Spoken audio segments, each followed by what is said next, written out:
Hello, Vlog 7. So today I will be going through each part of the arm that we've created and the robotic arm that we have chosen to create through Onshape, and we each have all these different studios and Onshape parts that we decided to assemble, which is what we have right here. This is the assembled version, and Rodrigo is currently working on the putting it together and soldering it.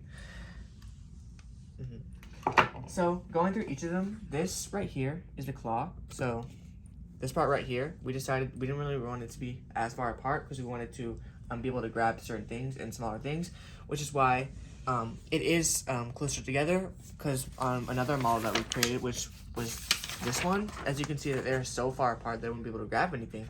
So we decided to go to really close, and which is what we showed on our Onshape model, and we 3D printed it, and then we just assembled it, and there's an Arduino servo motor in the middle of it so that I can be able to move back and forth to be able to actually pick up stuff. And that's studio number 1. Oh, here we go.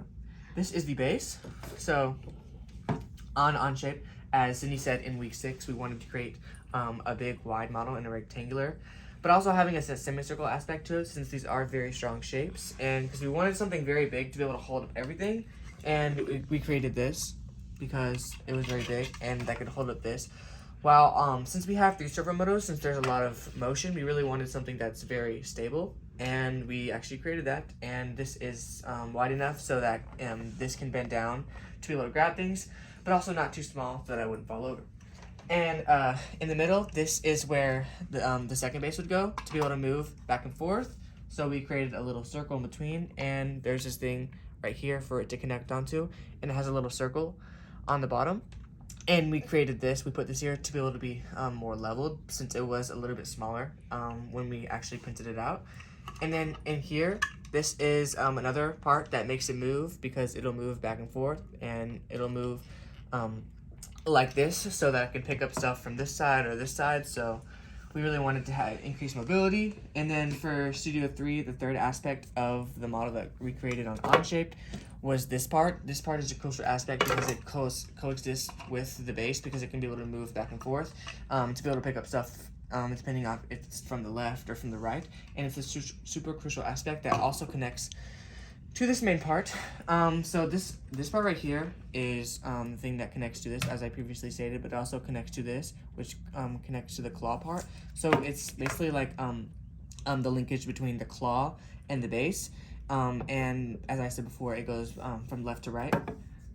And then from the fourth part, this is the thing that connects to the base that swivels, which also connects to the claw. So it provides linkage between the claw and then the going from left to right. And this goes up and down to be able to get actual stuff. So that all coincides with each other to create the model that we created. And then for the 5th aspect, this is the actual claw, well, the long part that actually, because we wanted to create it really long so it can go and create it to go like actually get stuff. And then increased range, as Sydney said previously in week 6, but we didn't want to create it too long for it to be able to go over and to tip over, but we wanted to create it long enough to be able to increase range, as Sydney said in week 6. So, and also connects to the claw part that I previously said in Studio 1. So, and we connected it through an Arduino, which moves up and down, and it's connected by a rubber band to be able to have some strength to be able to pick up heavier stuff. And then for Studio 6, the 6th aspect of our claw, which was the actual claw, which is very similar. This is another aspect from Studio 1, because we already went through the claw, but this was another like the second model, because the first model was a little too big and it wouldn't fit inside of the thing that connected the base to the actual claw.